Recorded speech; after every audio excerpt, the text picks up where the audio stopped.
Hello students, आज हम class 10 science का न्यू चैप्टर पढ़ने जा रहे हैं, हेरिडिटी एंड एवोल्यूशन। स्टूडेंट्स, ये बहुत इंटरेस्टिंग चैप्टर है और एक ये न्यू चैप्टर है आपके सिलेबस में। ये हमारा इंट्रोडक्टरी लेक्चर है। इसमें हम बेसिकली टर्म्स कुछ पढ़ेंगे और इस चैप्टर का ओवरव्यू एक तरीके से देखेंगे। तो स्टूडेंट्स, हमारी फर्स्ट टर्म है जेनेटिक्स। तो जेनेटिक्स क्या होता है स्टूडेंट्स? साइंस की वो ब्रांच होती है जो डील करती है हेरिडिटी एंड वेरिएशन से। तो स्टूडेंट, जैसे जैसे आप चैप्टर पढ़ते जाएंगे आपको क्लियर होता जाएगा कि हेरिडिटी क्या होती है और वेरिएशन क्या है।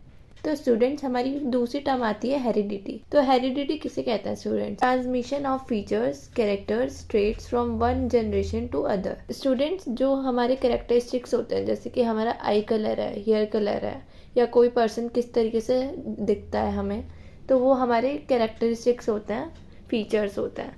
तो वो कैरेक्टरिस्टिक्स हमारे एक जनरेशन से दूसरी जनरेशन में कैसे ट्रांसफ़र होते हैं, उसे हेरिडिटी बोलते हैं। आई होप स्टूडेंट्स आपको हेरिडिटी टर्म समझ में आई होगी। नेक्स्ट स्टूडेंट्स, हमारी टर्म है वेरिएशन। वेरिएशन किसे कहते हैं स्टूडेंट्स? क्या क्या डिफरेंस है हमारे इंडिविजुअल्स के बीच में।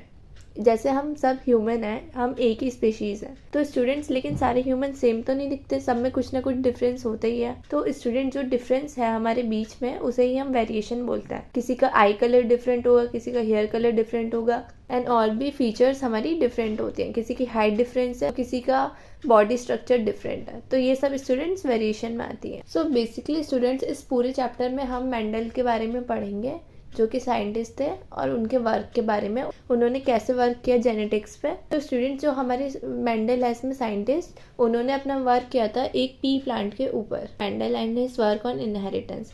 इनहेरिटेंस किसे कहते हैं स्टूडेंट्स? वो प्रोसेस कैसे कोई कैरेक्टरिस्टिक्स किसी और जनरेशन में ट्रांसफ़र हो रहा है या किसी और इंडिविजुअल में। तो स्टूडेंट, जो हमारे साइंटिस्ट थे ग्रीगोर जोहान मेंडल, ये इनका फुल नेम है।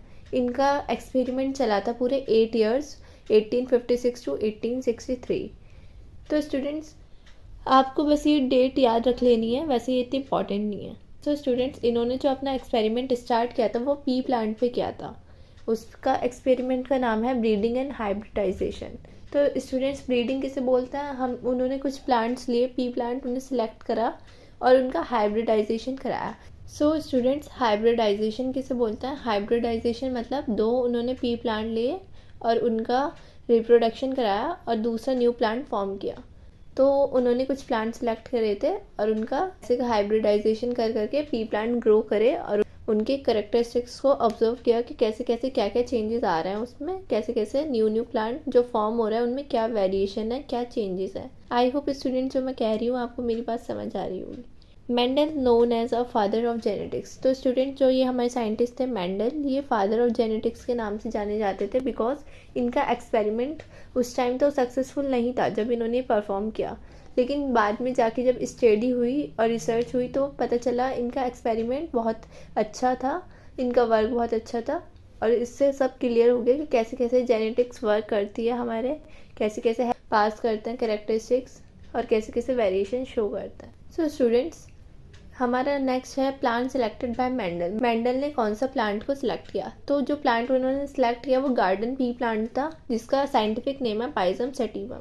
तो स्टूडेंट्स, ये बहुत इंपॉर्टेंट है, ये ज़रूर पूछता है कि मेंडल ने कौन सा प्लांट सिलेक्ट किया था, तो आप लोग इसे लर्न कर लीजिएगा। So students, Mendel use contrasting characters for garden pea.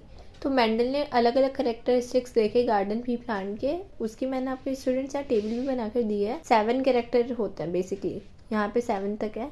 तो कौन कौन से कैरेक्टर होते हैं students? Flower colour, flower position, seed colour, seed shape, pod colour, pod shape, and plant height. ये आपको लर्न करना है स्टूडेंट्स, ये बहुत इंपॉर्टेंट है। और फिर स्टूडेंट्स, हमारे 2 ट्रेट होते हैं, एक डोमिनेंट और दूसरा रिसेसिव। तो स्टूडेंट्स, डोमिनेंट किसे कहते हैं? डोमिनेंट वो ट्रेट होता है जो अपने आप को अच्छे से एक्सप्रेस कर पाता है, मीन्स हमें वो दिखता है, और रिसेसिव ट्रेट वो होता है स्टूडेंट्स, वो अपने आप को पूरा एक्सप्रेस नहीं कर पाता जब तक दोनों जो हमारे ट्रेट हैं वो रिसेसिव वाले ही प्रेजेंट ना हो।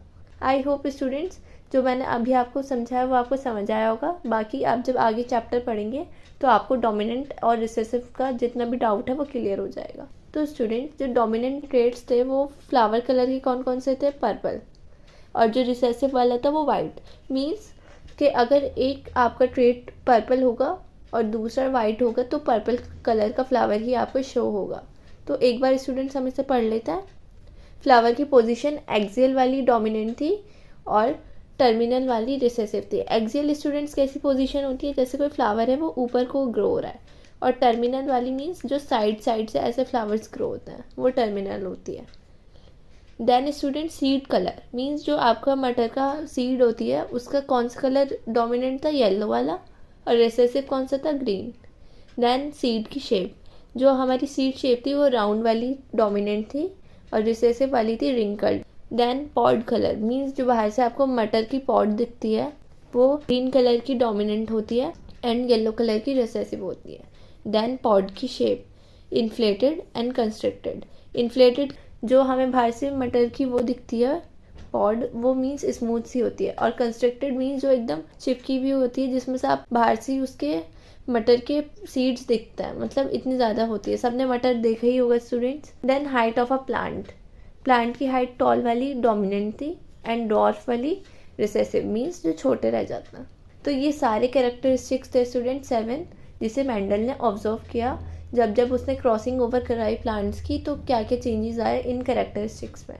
So students, Mendel conducted a series of experiments in which he crossed the pollinated plants to study one character. तो एक ही कैरेक्टर को स्टडी करने के लिए उसने सीरीज ऑफ एक्सपेरिमेंट्स किए, बार बार एक्सपेरिमेंट्स किए और बार बार उनके ऑब्जर्वेशन नोट की और देखा कि क्या क्या चेंजेस हो रहा है। एक ही कैरेक्टर को स्टडी करने में मेंडल ने बहुत टाइम लगाया स्टूडेंट्स, तभी उसका एक्सपेरिमेंट 8 ईयर तक उसने करा। तो स्टूडेंट्स ये इस चैप्टर का ओवरव्यू था एक तरीके से। आगे हम मेंडल के एक्सपेरिमेंट को और अच्छे से ब्रीफ में पढ़ेंगे और उसे समझेंगे। आई होप स्टूडेंट्स अब तक जो भी मैंने इस लेक्चर में आपको बताया होगा, जितनी भी टर्म्स आपको क्लियर होंगी। इसी के साथ से ही लेक्चर एंड होता है। Thank you.